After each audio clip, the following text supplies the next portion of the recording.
Okay guys, so if you were wondering how I captured that footage, it's basically an awesome Youbi95 and I just modified it with a new camera. It's the Caddx EOS1. I did reviewing this already, and then I got the onboard video recording using the HMDVR-S here, and I just foam taped it to the top. I modified this with this little cable here that goes to the camera, so the video and power is tapped off of the camera and the power to the camera is tapped off of the flight controller. And I have the black canopy on this one here, but if you want to go with the white canopy you can, but the original canopy that was on here, this is the white one, had the original camera glued in. I didn't really feel like digging that out, but you can see here there's this little connector. Basically you get video, power, and ground off this little 3-pin, so I think it's a 1mm connector, so you can just use that.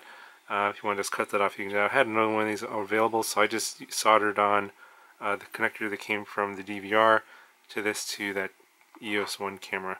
And I'll flash a little picture up here what that looks like, and then you can just plug, basically you just plug this in, this plug into the flight controller, plug that into the DVR, and then just press the little button there to record after it's powered on, and that's pretty much it.